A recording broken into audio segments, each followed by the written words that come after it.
Hello again, it's Lock Noob, and we have what could be one of the prettiest master locks I've ever seen. Yes, this US military padlock here is an all brass, anti-spark, anti-corrosion master lock. You can see the vintage style writing here, but it has the modern logo, tough under fire. I've got a modern master lock 3 here. You can see that tough under fire logo that they have there, or saying, or phrase, or whatever you want to call it. You can see that the sort of the logos are more vintage. Look at it's Master Lock Co, but then it's assembled in Mexico, which I think is a relatively new thing. So it's got that kind of like retro modern vibe going on. Very, very odd. Actually, let's compare it to Master Lock 3. So this is it says DG. Maybe that's the model. I don't know. But if you compare it, it's the same width, but it's a little bit taller than the Master Lock 3. You can see it's about 2 plates higher. Don't really know why. A couple of other differences. Well, a couple of things in common. Let's do the thing in common first. Same shackle locking mechanism, and also the keyways have these natural stops in to only allow the key to go in here and then stop that far. In fact, the key won't even touch it. So I guess that really all it does is it makes you forced into picking it only one direction. The older Master Lock 3, as you can see there, whilst also only open clockwise, does have a keyway without these little stops in, like this, and it does mean you can tension it and pick it clockwise and anti-clockwise. So there you go. So yeah, similar size to the Master Lock 3, but it definitely has and it has a similar modern style keyway which you can only turn one way. But there the similarities sort of end. A couple of things which are different. The keyways themselves, let me grab a little pointer. This Master Lock 3 is so much easier to tension. You can just tension off this piece of warding here, and it's really, really easy.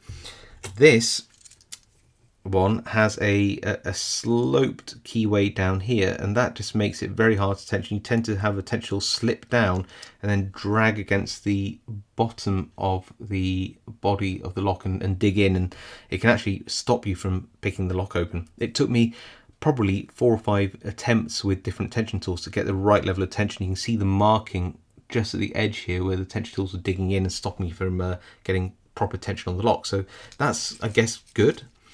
But then we have the really weird thing. It's like good in some ways and really bad in others. Listen to this. This is the newer Master Lock 3. Listen to the all brass one. Yeah, it's the core in this flops around so much. Look at this.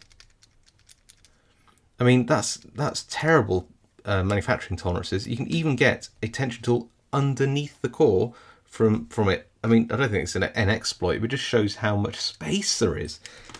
But then again, compare it to Master Lock 3, 4-pin key. This one, 5-pin. So again, slightly better security. I think this is an anti-shim. You can just see it there. Locking mechanism as well, which is good, and it's double locking, so that's good. But when you look down inside the hole there, the shackle hole, you can just see how much movement that internal core has.